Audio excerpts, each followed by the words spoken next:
بسم الله الرحمن الرحيم. السلام عليكم ورحمة الله وبركاته. الحمد لله وحده والصلاة والسلام على من لا نبي بعده. أما بعد, first and foremost, عيدكم مبارك. تقبل الله منكم صالح الأعمال. As for me, today is the 1st of Shawwal of the year 1445 AH, and yes, today is the actual day of Eid. I've had a very long day and I'm in a, alhamdulillah, good spirited mood, and I thought that it is high time that I did another library chat. I do realize by the time you are seeing this for the first time, and obviously those are going to be seeing it when they see it on the YouTube channel, of course it might not be Eid for you, but khair, for me today is Eid, and so from my side to all of you, may Allah accept all of our good deeds. A little bit about why there's been a delay in the library chats, and then what our library chat today will be about. So as you're aware that I have left interaction on social media, and I must say that it has been such a breath of fresh air. May I seriously ask those of you that are involved in online wasting time to really consider taking a break from social media. I have found it to be extremely refreshing. Dealing with real people, you find real akhlaq comes out, whereas the online, as you're aware, it really is debilitating, and I think a lot of time is wasted. Me personally, I found too much time being wasted and not much being done, and I really have enjoyed this hiatus, and I think it'll be continuing for a while. Allahu A'lam when I'll be coming back onto social media, but that has not been the main reason why I haven't done any library chats. Primarily, I've been very busy finishing up a book, which you are going to be hearing about very soon. 500 pages, alhamdulillah, or even longer, and I'm very, very happy. I've been engrossed with this. I've been spending my time productively. That was the goal for me, to get off of social media and to really just do books and longer and more fruitful projects. And alhamdulillah, you'll hear about the new book very soon, but I've already spoken about it previously, and it involves an academic study of a trend of Islam, and inshallah it will be published by an academic press. So this will be the first monograph I have, inshallah, bi'idhnillahi ta'ala, will be coming out soon this year. And so that book has pretty much been finished. The draft has been done. So that has been the primary reason why I haven't been doing any library chats. Also, to be honest, the political situation in the world, really, I found it a bit difficult to do specific academic talks, but khair, that wasn't the main reason, because life must go on, and regardless of what is happening in the world politically, regardless of what is happening, we must continue our ibadat, we must continue our studying of knowledge. And yes, that includes deep dives in academic study. That does not change permanently. Yes, and obviously if a musibah or calamity happens, it's understood you're going to take a little bit of time to withdraw and to recuperate, but we never stop preaching and teaching. We never stop benefiting the people regardless of what is happening in the world. And we might reflect, the circumstances might be reflected in what we say, and our speeches and teaching should be changed with regards to the political climate, but still advanced teaching and deep dive still go on. And so because of this, I did take a bit of a hiatus, but we must return back. And so today it will be a bit of a interesting one. I've never done something quite like this, and it's going to be about one of the most famous poems that every single student who has been born and raised in any Arab land will be familiar with at some level.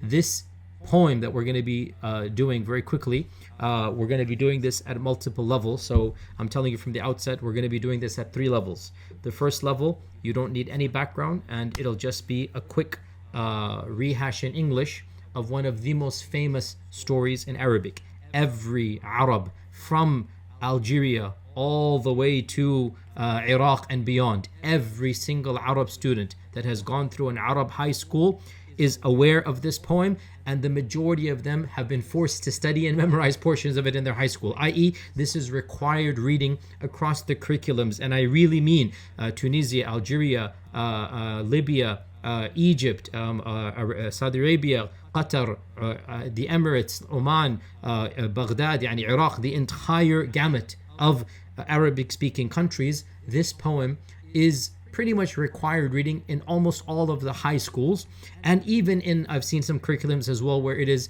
taught at a advanced level, at the graduate level or at the undergraduate level, as a part of, the repertoire, as a part of the thaqafa, or the heritage that one should be aware of one's own civilization and culture, and also as an example of Arabic eloquence, and also as one of the famous historical anecdotes or vignettes, if you like, that is found in the books of history. And so I'm going to be doing this poem in 3 levels. Level 1, I'm going to be doing it basically at the high school level, and that is how an Arab student who has gone through high school would have been exposed to it, and I'll just do it the English version of it so that you're aware. And even if you don't get to level 2 and 3, you should be aware this is what the average Arab reader and Arab student is exposed to. Level 1. Level 2, I'll be doing it at the let's say undergraduate level, very quickly. That's not going to be a very deep dive, and I'm going to talk about how variations might occur, and we might understand things differently at the level 2. My point really is, as usual in library chats, is to go deep. Almost all of my library chats, they have a deeper, if you like, message that I want to give to the advanced students. So if you are not an advanced student, don't worry about it. You can just skip to or skip over level 3. Don't worry about it, and you can just benefit from level 1, and then level 2 will be a few minutes, and then you can skip over and just stop the video before I say now we're going to level 3. But level 3 is where this is for the actual students. So believe it or not, levels 1 and 2, what I'm going to be doing is basically, it's not the primary purpose of the video, even though it's going to be the bulk of the video. So with that 6-minute introduction, let me now get to the level 1. This is now we're beginning level 1.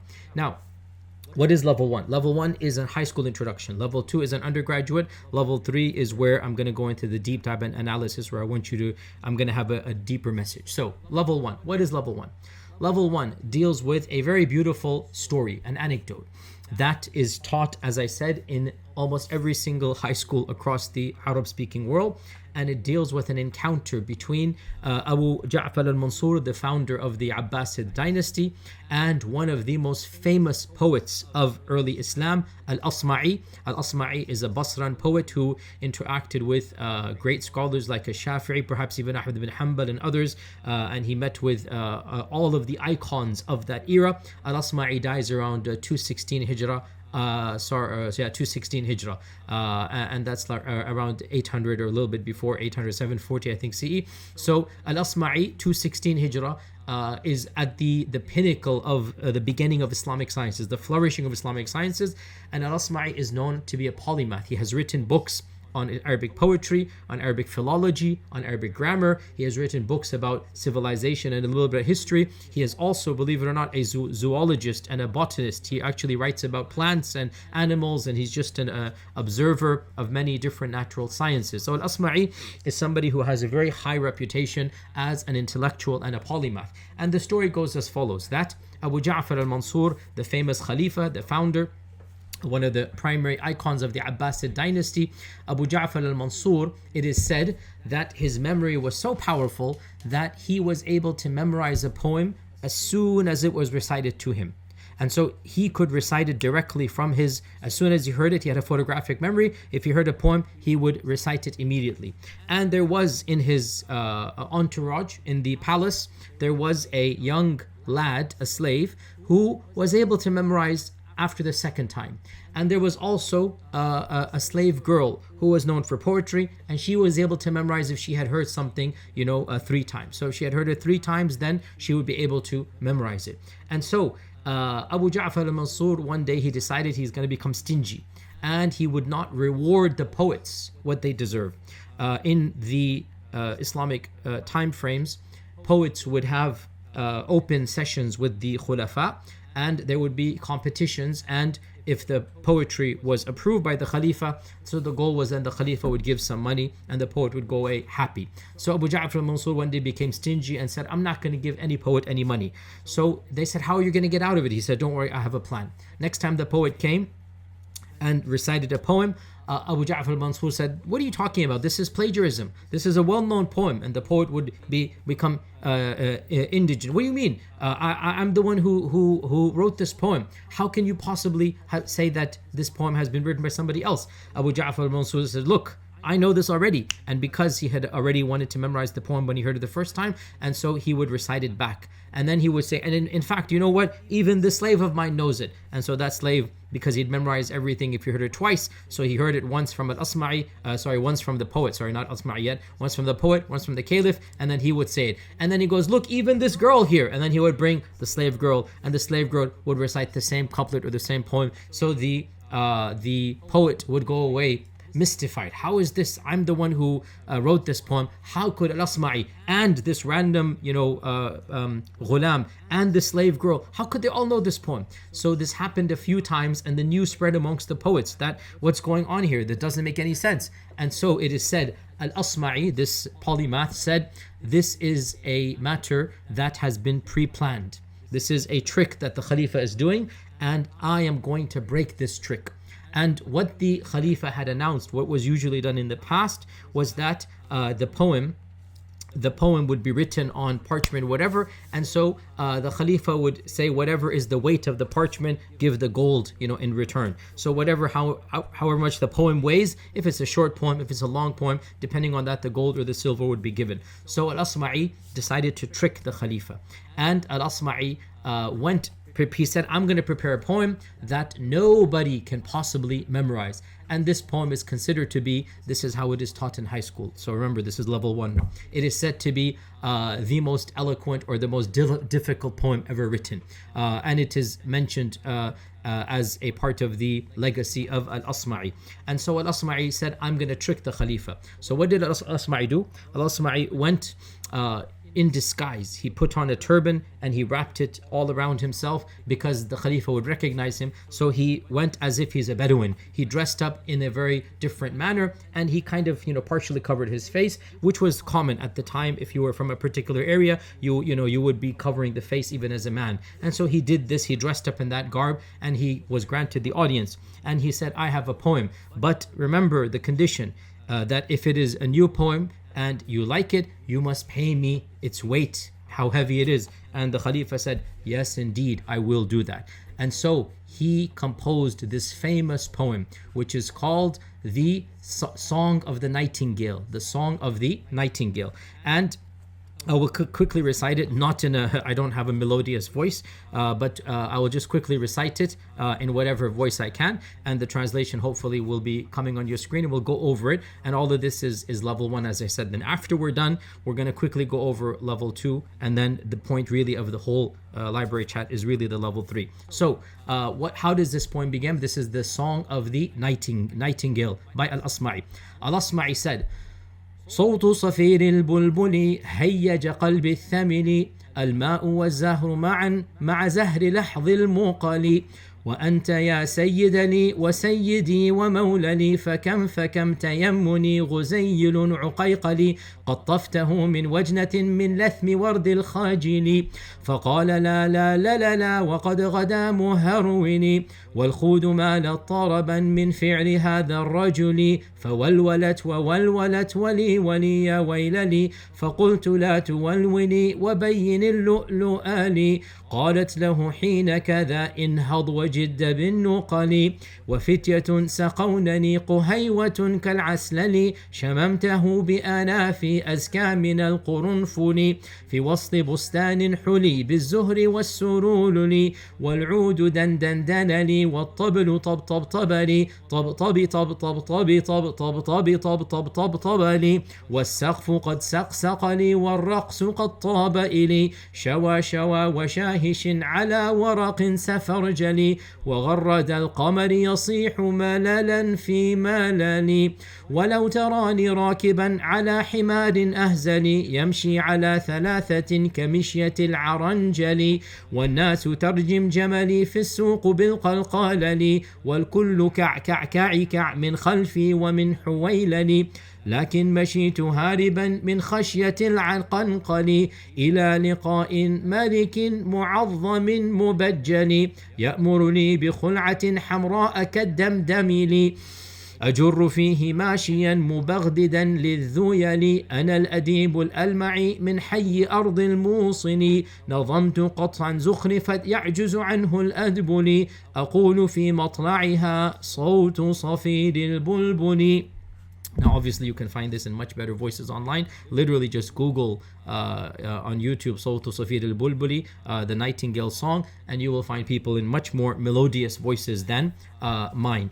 And of course, the point is that he is now writing a poem that apparently the Khalifa cannot memorize. So the Khalifa is completely, jaw struck. He's like completely bamboozled. What is this? I've never heard this. Obviously, you even without knowing any Arabic, you see how complex these bizarre words are used, the sounds and whatnot, and he wasn't able to memorize this. So he said to the ghulam, were you able to memorize? He goes, I couldn't do anything. And he said to the jariyah, to the slave girl, were you? He goes, I couldn't do anything. So he said, okay, well, I have to give you your gift then. And so he says, the Al-Asma'i apparently said that, oh Khalifa, I only had a large marble slab that I inherited from my father, and I wrote the poem on the slab. And so he brought the slab out, and the slab obviously is going to weigh like a ton of gold or whatever. And so Abu Ja'far al-Mansur said, this is a trick. You must be Al-Asma'i.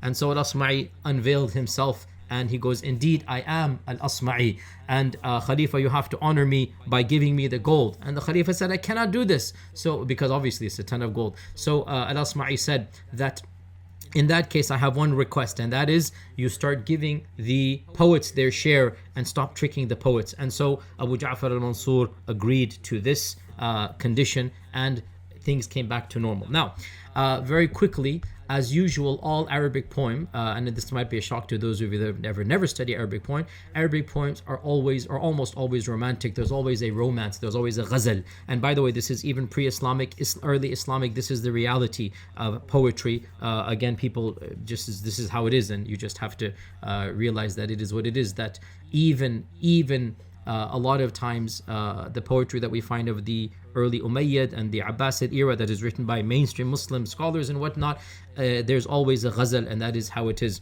And so he begins with this poem. He goes, صوت صفير البلبل, the singing of the nightingale. Al-Bulbul is the nightingale. هيج قلبي الثمل, it caused my drunken heart to stir. So he gives the impression, again, this is how many poets were, that there's a lot of wine and intoxication and women in their poetry, as is always the case. So he said that I was lying in a drunken stupor, and I heard the nightingale sing. الماء والزهر معا مع زهر لحظ المقل. Now he is saying that when the nightingale is singing, I'm imagining the girl that I love. Her face is as beautiful as water and roses combined, together with her eyes, dark pupils tinged with rosy red. So this is again a common trope to describe the beauty of your beloved, and typically you describe it in a manner that is not vulgar, that you describe it with her face or her hair or her eyes. This is the reality of even pre-Islamic and Islamic, that you don't really get to stuff that might be considered vulgar, and so you describe stuff that is generic, and especially the eyes, her beauty of the eyes, and the rosy cheeks are being described over here. So he says that the sound of the nightingale, it reminded me of the beauty of my beloved, the girl that I like. And وَأَنْتَ يَا سَيِّدَ لِي وَسَيِّدِي وَمَوْلَ لِي, and you, O my master, my esteemed leader, my benefactor, فكم تيمني غزيل عقيقلي, how great is my desire, فكم تيمني, how can I explain to you how strong I desire to be with my غزيل, my gazelle. The English word gazelle and the Arabic word ghazal or غزيل, it's from the same thing. غزيل عقيقلي, عقيقل is a little gemstone, a ruby. So he's describing his beloved, his fiance, not even a fiance, just the girl that he loves, the little gazelle, my gemstone. So he said, oh my master, if I could only explain to you how much I desire my beloved. قطفته من وجنة من لثم ورد الخجل, it is as if I plucked a rose from the redness of pecking her shy cheek. So again, he's giving this metaphor that when I kissed her on the cheek, she turned red, and the redness was so beautiful, it is as if I could pluck a rose from that redness. فقال لا لا لا لا لا, when I kissed her, she exclaimed, لا لا لا لا لا, no, oh no, don't do this, لا لا لا لا, وقد غدا مهرولي, and she turned away and she fled. والخود مالت طربا من فعل هذا الرجل, even though as she is fleeing, her الخود مال طلب عن her nubile figure, she's a young girl, so her nubile figure almost danced from what the man had done. In other words, she's ecstatic and her shyness is there, but also she's excited excited that her beloved has kissed her. So Al-Asma'i is describing both the excitement and the shyness at the same time. فَوَلْوَلَتْ وَوَلْوَلَتْ وَلِي وَلِي يَا وَيْلَلِي. And she cried out, woe to me, woe to me. And she said, wali wali ya waylali, my guardian, oh woe to me. Like she's getting help from the guardian. Or it depends on how you want to describe, this translation. You could say that Al-Asma'i is saying that I feared her guardian, that what if her wali comes, and ya wayluli, oh woe to me, what if her guardian were to come, her father, whatever, to come, and I've done this kiss to her. So he's now describing his own fear. So both of them can be translated in a different way in this regard. فَقُلْتُ لَا تُوَلْوِلِي وَبَيِّنِ اللُّؤْلُؤَ لِي. Yet I persisted and I said to her, no need for all of this wailing, no need for all of this woeing, and instead show me your beautiful pearls, your smile. I want to see your smile. قالت له حين كذا انهض وجد بالنقل. She said, if that be the case, then show some seriousness and bring the requisite goods, bring the mahr, i.e. what do you have to offer, and come and propose for my hand. I want to see what you have to offer and come and propose for my hand. Then, just like with classical poetry, even in English this happens, another act begins. So when you're reading early Islamic poetry or pre-Islamic poetry, you have to realize it's composed in scenes. And if you don't understand this, when a new scene occurs, you're like, what is going on here? This is now a completely new scene here. And the scene now, he is now imagining himself in a previous memory. So he is so ecstatic that the girl has said that, bring me your mahar and I'll accept your proposal. The girl has basically said, I'm willing to marry you, but I need to see what you have to offer. So then he now goes back to another part of his life. Either this is imaginary, i.e. he is literally imagining this, he's so ecstatic, or he's basically describing another scene that has occurred to him. وَفِتْيَةٌ سَقَوْنَنِي قُهَيْوَةٌ كَالْعَسْلَلِ. That it was maybe in the past, or it was as if a young group of ladies or a group of young ladies are feeding me wine. Now, قهيوة, qahwa, the classical Arabs actually had a term for wine that is qahwa, and then it was then used only for coffee. But in early times, qahwa was actually used for wine. قهيوة, a little bit of wine. كالعسل. Now again, guys, I'm sorry to burst your bubble, but poetry is full of references to wine and women and music and whatnot. That's all, even by great scholars. This is just the way it is, because that is what poetry is. Not necessarily that they did it. Many of them did, many of them didn't. That is the way of poetry. So قهيوة كالعسل. So he's now either imagining a scene, or he's going back to another time where he had a great time with his life, that he's surrounded by beautiful young ladies and they're feeding him wine, or they're giving him wine as sweet as honey. قهيوة كالعسل شممتها بأنفي أزكى من القرنفل. I smelt its fragrance of the wine with my own nostrils. I could smell it. It was purer than cloves. I could smell it. That smell that I like, it was purer than cloves. في وسط بستان حلي. While this is happening, I'm in the midst of a garden, beautiful garden. بالزهر, it is بالزهري, it is adorned with flowers. والسرور, and all pleasure belongs to me. I own happiness. So he's so happy. He is saying, I am surrounded by these beautiful young ladies. They're giving me this wine, and I'm in this garden, and I'm all happy. On top of this, وَالْعُودُ دَنْ دَنَلِي, the guitar is stringing away and it is coming closer. دَنْ دَنَلِي. So al-'ud dan is so again, all of this is alliteration. That's one of the reasons why this poem is so interesting. وَالْعُودُ دَنْ دَنَلِي وَالطَّبْلُ طَبْ طَبْ طَبَلِي. So al-'ud dan دَنَلِي means that the guitar dandana was stringing away, danali coming close to me, وَالطَّبْلُ, and the drums طَبْ طَبْ طَبِلِي, that they were beating away all of it for me. And then to give you the impression, he literally puts the sound of the drums, طب طب طبيلا طب طب طب طبي طب طب طب طبيلي. So the music to my soul. So طبلي, the last طبلي is like music to my soul, like طب, like it's music to my soul. And the beginning part, طب طب طبي طب طب طب طبي طب, that's like the drum beat. So he puts the drum beat into a poem. وَالسَّقْفُ قَدْ سَقْسَقَ لِي, and the roof was whistling for me with the wind blowing through it, right? So وَالسَّقْفُ قَدْ سَقْسَقَ لِي, so there's wind blowing and the roof is now just whistling along with the tunes that I'm hearing, along with the women, along with the sharab, along with the garden. So again, this is for him, Jannah on earth here. وَالرَّقْصُ قَدْ طَابَ إِلِي, and the dancing was a remedy for me. So the girls were dancing around him, right? شَوَى شَوَى وَشَاهِشٍ عَلَى وَرَقٍ سَفَرْجَلِي. So شَوَى, grilled meat is being given to him. وَشَاهِشٍ, some say this is translated like a king. I'll get to this in level 2. What does it translate into? Washahish could mean over here like from Shahin Shah type of a king, right? So that shawa shawa washahishin ala waraqin safarjali, that grilled meat is being presented to me, plenty, on a quince tree leaf, on the leaf of a quince tree, a nice tree plate is being given, and I felt like a king with all of this.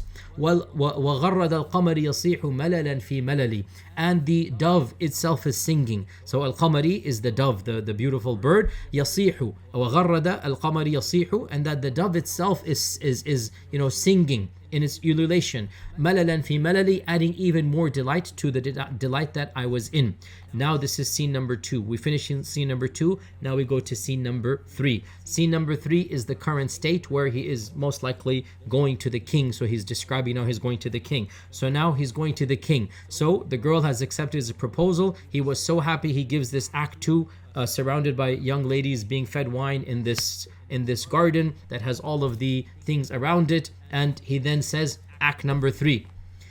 وَلَوْ تَرَانِي رَاكِبًا عَلَى حِمَارٍ أَهْزَلِ, if you can only see me riding on my lame donkey. So he doesn't have that wealth. His donkey, he doesn't have a horse, he doesn't have a camel, he has a donkey. On top of that, it is lame. It's not even a proper donkey. يَمْشِي عَلَى ثَلَاثَةٍ كَمَشْيَةِ الْعَرَنْجَلِ, it is walking on 3 legs like that of a cripple. Doesn't he have proper legs to do? وَالنَّاسُ تَرْجِمْ جَمَلِ, and the people are pelting my ride. He calls it jamal, even though he just said it is a camel, because you're allowed to call any mount a jamal. فِي السُّوقُ بِالْقُلْقُلَلِ, in the suq with large pebbles. So they're irritated, they're frustrated at this guy, either because he's dressed in a poor manner, or because he has this mount, or because he's irritating them, whatever it might be. He's not liked by the people, and so they're throwing pebbles at him. وَالْكُلُّ كَعْكَعْكَعْ مِنْ خَلْفِي وَمِنْ حُلَيْلَلِ, and the people are running away from me, from behind me and all around me. They don't like me. لَكِنْ بَشِيتُ هَارِبًا مِنْ خَشْيَةِ الْعَقَنْقَلِ, but I still rushed forward, fearing an evil demise. I didn't stop. I rushed through the crowd, fearing that I would have an evil demise. And where am I going? إِلَى لِقَاءٍ مَلِكٍ مُعَظَّمٍ مُبَجَّلِ, I'm going to meet a great king, one who is admired and respected. Now obviously, the purpose of the poets is to flatter the king. The purpose of the poets is to flatter the sultan and the emir, and the more they flatter, the more gold they get. So this is his flattery now. He's getting to the end here. So the people don't like me, but I have a girl waiting for me. Now I'm rushing to the palace, and I'm going to meet a malikin mu'azzamin mubajjali, a great king who is admired and respected. يَأْمُرُ لِي بِخِلْعَةٍ حَمْرَاءَ كَالدَّمْدَمَلِ, he's going to give me a royal robe. He's going to grant me a beautiful garment that is as red as the blood from a fresh wound, and red is a royal color. So I'm going to have a beautiful robe that's going to be as red as the wound from a fresh blood. أجر فيه ماشيا مبغضدا للذيل, I shall be walking around for it in this grand garment, and I can now be boastful that I have this beautiful clothes, and I can even let it trail behind me. للذيل is going to go behind me like a royal king. أنا الأديب الألمعي, I am the poet al-Alma'i. Al-Alma'i can also mean a pearl stone, as if he's trying to say I'm from Al-Alma', but in reality he's Asma'i. So he invents a name, Al-Alma'i, min hayy ard al-Musili, from the land and district of Musil. This is where his ancestors were from. نظمت قطعا زخرفت, I wrote a poem so intricate and beautiful, يعجز عنه الأدبلي, that the greatest of poets are incapable of producing something similar to what I have written. أقول في مطلعها, I say in its first stanza, صوت صفير البلبل, the song of the nightingale, the singing of the nightingale. So he begins the poem as he ended it, and he ends the poem as he begins it. صوت صفير البلبل is the first stanza, صوت صفير البلبل is the last stanza. Now this is level 1, and if you want to stop here, realize this is what your average high school student has to memorize in the Arab land. He has to literally memorize Al-Asma'i. I remember when I was at the University of Medina, one of my teachers also told us this story, and he recited this whole poem from memory, and he said that, oh, I spent so many hours memorizing this poem, and I have to admit I was very impressed, and that was my introduction to this poem, because it really sounds so beautiful when it is done by somebody with a better voice than yours truly. And so please do listen to it online in a more beautiful voice. You can listen to Sawtu Safir al-Bulbuli. Now, that's level 1. Level 2 would be to go into a detailed analysis of every single word, and sometimes even differences, because here's another point. Every poem, without exception, has variations. There are different wordings, different i'rabs, different harakat. Now, for this presentation, I ignored it and I just chose one version. In reality, there are plenty of versions out there. And even the famous mu'allaqat al-sab'a, they are not preserved word for word. No poem, I repeat, no poem is preserved word for word, letter for letter. The poems are preserved by their gist, and every single poem has variations that are recorded, because that's human nature. You cannot memorize, poems literally every haraka for haraka, and even sometimes the writer himself has written his poem, but still the harakat might differ, the i'rab might differ, and that is reality to every single famous Arabic poem. This is no different. And this poem at level 2, we're not going to do it. Because I don't see the point in English. A level 2 analysis would be to look at the variations of the poem and to look at the alternative meanings and the obscure words and the grammatical usages to deconstruct the eloquence of the poem. And also, a lot of times, poetry, it is allowed to use phrases that would not be allowed outside of poetry. This is called darura of the poets, darura to shi'r. And what the poets are allowed to do, the average Arabic speaker is not allowed to do. So for example, wali wali ya waylali, like that's not really, or mawla lali, right? This is not something that is typically allowed to do. So he said, wa sayyidi wa mawlali. You don't say sayyidi wa mawlali. You would say wa mawla, mawlaya, mawlali. It's not really something you do. Also, faqala la la la la la, 4 times repetition, right? And so many other words. So for example, aqunqali.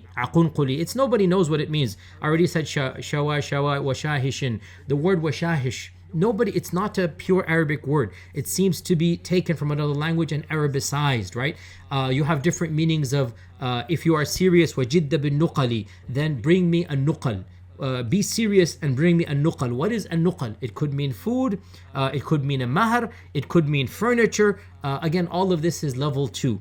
That what exactly is the meaning of the word, what is the grammatical analysis, and I'm not going to go there because frankly it's not an interest to the English speaker, and you have to understand Arabic to really benefit this. Now let us get now to the real point of the lecture for me. I hope inshallah this is understandable so far, because again these are obscure topics. My purpose again for the library chats really is always a deeper dive and a bit of a critical analysis. Now level 3 is to point out that in fact, despite the fact that this poem is studied by pretty much every single literate Arab on the face of this earth who has gone through schools in Arabic speaking lands, despite the fact that if you do a simple Google, the most famous poem of Al-Asma'i, you will find this come up numerous times, despite the fact that this is a well-known anecdote that is pretty much like mutawatir, if you like, in terms of its narrations in the popular sphere. The fact of the matter is that the story is simply too good to be true, and it is of course a complete myth and fabric. It is a complete fairy tale. There is no authenticity to this whatsoever, and in fact we can be certain 100% that this story never occurred. Now what I'm saying is not shocking to Arabic academics, to Arabic linguists. Every single professor of the Arabic language who cares about academics knows exactly what I'm saying. There are many professors who don't care, and so they will. My own teacher, I remember, also thought it was real, and he just said it to me as well. And this leads me to my point number 3, which is really the point of the library chat, and that is the reality of the very difficult topic that when you start taking a look into concepts and ideas that might be very popular, it doesn't matter how popular an idea is. Sometimes it just comes out to be a simple fairy tale or myth. Now I chose a topic and I chose an example that would actually be 0 level controversy, and I did this on purpose because the goal here is to demonstrate for you something that has been accepted by large segments of even scholars. The fact of the matter is, many ulama, you will find this their anecdotes. Many famous preachers, many famous people who have graduated from seminaries are going to be quoting al-Asma'i's poem. And of course, it doesn't matter theologically. There's no aqidah that's based on that. There's no fiqh. I'm making a point here. And the point is that sometimes something becomes very, very popular and it becomes a type of normative understanding of something.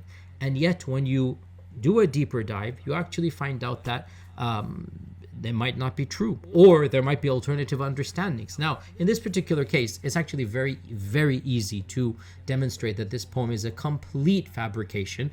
Of them, of course, is the fact that now every single science or every genre, it has its tools to do a deep dive and to look into it. So Hadith has its own way, Aqidah has its own way, Fiqh has its own way, poetry has its own way. Now, because Library Chat is about poetry, so in poetry, how can you do this? A number of ways. First and foremost, obviously, you look at the diwan of the poet himself. The diwan is his collection of poems, and sometimes the poet himself has written it, sometimes his students write it. And generally speaking, obviously, if a poet has written a poem, generally speaking, you will find it in his earliest diwans or dawawin. In this case, there is no reference whatsoever to al-Asma'i's poem for over 800 years. We don't find this at all. In fact, the first book that has ever mentioned this, it is a book written, I think, 1000 Hijrah, if I'm not mistaken, 1100 Hijrah, and it's called إعلام الناس بما وقع للبرامكة مع بني العباس, and it is by an obscure, unknown author. We have the manuscript. The author lived around 1000 Hijrah, and he's mentioning this incident that allegedly occurred quite literally 900 years before he wrote this book, this manuscript. There is a gap of 900 years. And not just this, it's not just about the earliest time it occurs. We also look at other indications. We look internally, and with regards to poetry, we look at concepts and ideas and words that would it be acceptable to use this in the earliest period of the Abbasids. And again, that's a little bit deeper for our analysis, but no, Al-Asma'i could not and would not have used some of the words that are found in this poem, and even the fact that the poem has non-Arabic words, right? Damdamali, aqanqali, aqunqali.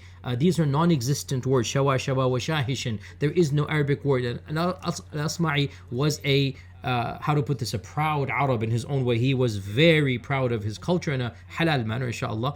Very, very much involved in his pre-Islamic poetry and classical poetry. There is no way that he would have written a poem that has actually a number of grammatical mistakes and unknown and words that are quite clearly invented. Al-Asma'i would never do such a thing. So even internally, so externally there's evidence, internally there's evidence. Also, another thing you can do is to look at the concepts that are mentioned and the reality. So for example, Abu Ja'far al-Mansur, the founder of the Abbasid dynasty, Abu Ja'far al-Mansur, as far as we know, never interacted with Al-Asma'i. Doesn't make any sense. Al-Asma'i would have been in his early 30s when Abu Ja'far al-Mansur was in power, and he wasn't famous at all. For him to already have come to this level, this is a complete ahistorical myth that nobody who understands history could have actually done properly, because Abu Ja'far al-Mansur was not known to be associated with Al-Asma'i. Actually, Al-Asma'i was known to be a close friend and a close associate of Harun al-Rashid.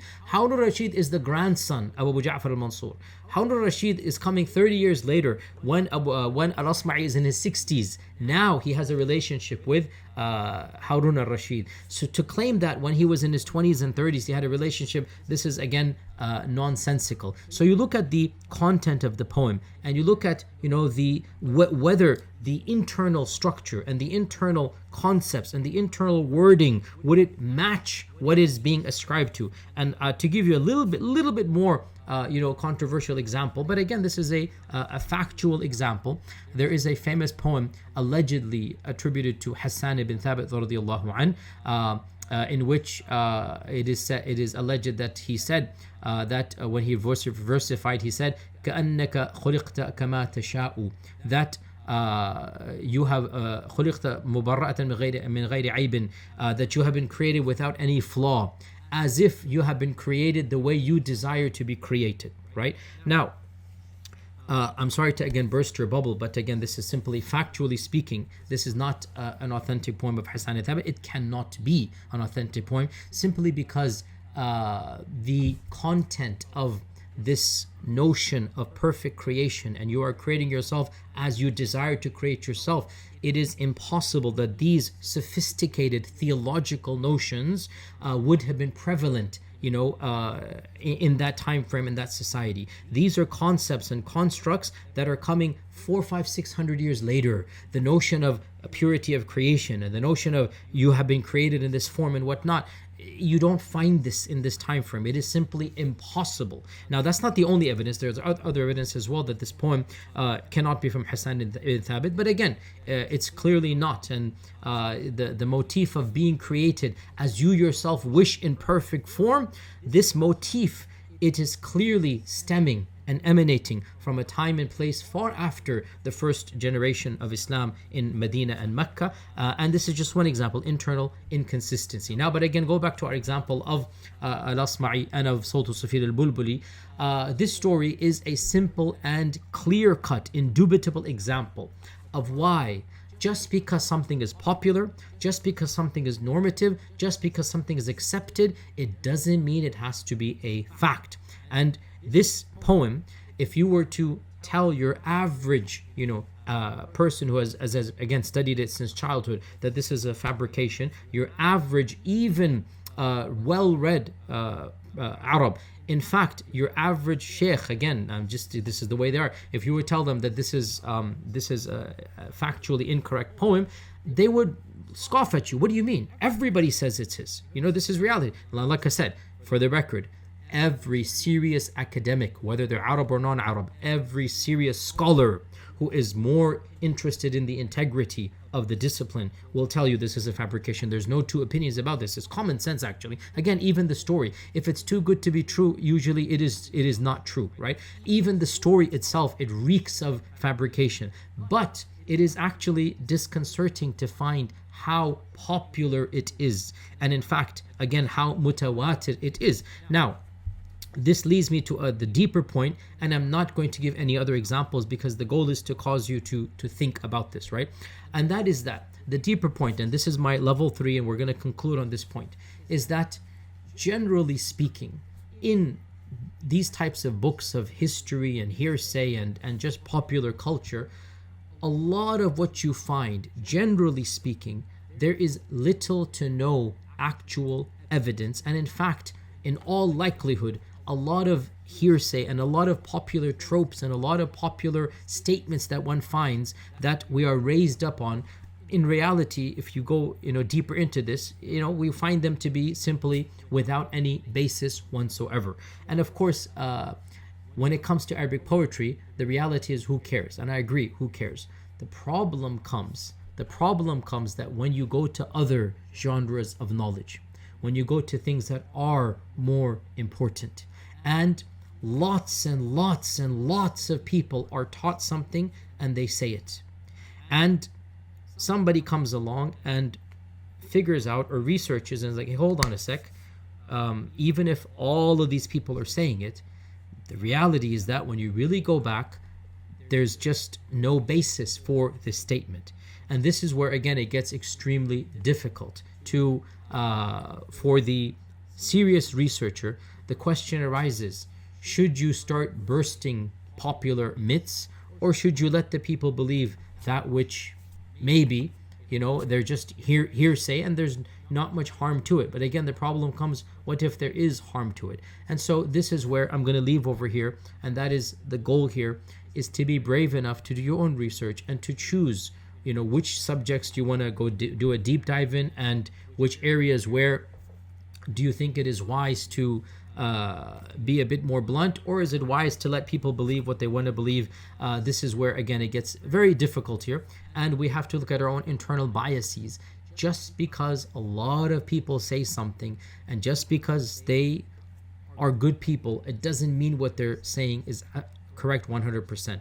Now, of course, I'm not talking about astaghfirullah, the usul of deen. That's something that is understood. I'm talking about historical vignettes and anecdotes. And I'm talking about maybe some other facts that are more than just history. But obviously, as for the alhamdulillah, the usul of our deen, alhamdulillah, Allah is al-haq. He has revealed al-haq. He has sent a messenger that teaches us the haq. Of course, we're not talking about that. But I am talking about tropes. I'm talking about vignettes and anecdotes. I'm talking about concepts even that are not from the core of the deen, because the core of the deen, obviously, alhamdulillah, Allah has promised to protect it. I am talking about especially aspects that of our popular culture that we just assume is Islamic or a core of the deen. And even if it might not be un-Islamic, just because a lot of people are doing it doesn't actually make it Islamic. And that's something that, again, a case-by-case basis, I purposely chose a topic and a example that is super easy and it is non-controversial. Who cares if the singing Nightingale's poem is actually complete fabrication?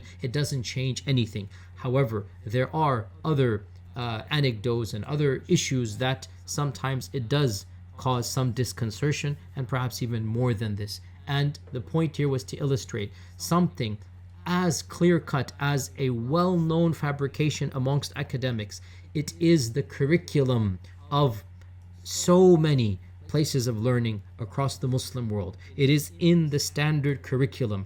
And the irony, again, is that even within those institutions, I guarantee you will find academics who care about the truth who will point out this poem is fabrication. Yet still, popular teachers and preachers and popular, people, and these are erudite, these are people that are learned, but not every learned person really does a critical investigation of every fact they're taught. And that's really one of the points of this library chat, that you can have a degree even in Arabic literature, and still many people are going to assume that this is from Allah subhanahu wa ta'ala. Why? Because when something is so nice to listen to and it's so beautiful and it just makes you feel good, you don't even feel like correcting it, and you just would rather it be true. Well, I made an example, or I gave you an example that is non-controversial, and I want you to understand there are examples that for various aspects that might actually be a little bit more difficult and bring about more disconcerting thoughts. And this is the problem that, again, many people have when they do research, is that is it worth it to go into a deeper dive or not, and to explain this, or just let the people believe? And that is really a difficult question to answer. But the goal of this library chat is very simple, and that is to understand that sometimes what is popular, even amongst people who have studied, is not necessarily what is academically correct, and the two are not exactly the same. So we constantly ask Allah subhanahu wa ta'ala for hidayah and ikhlas and tawfiq, and we should be brave enough to understand and accept the truth, even if large groups of people are saying otherwise. And with that, inshallah ta'ala, we'll stop this library chat, and inshallah I hope to start resuming on a more semi-regular basis, bi'idhnillahi ta'ala. I hope this was of some benefit. Jazakumullahu khairan. Wassalamu alaikum wa rahmatullahi wa barakatuh. فيا ذلي ويا خجلي إذا ما قال لي ربي أما استحييته تعصيني ولا تخشى من العتب وتخفي الذنب عن خلقي وتأبى في الهوى قربي فتب مما جنيت عسى تعود إلى رضا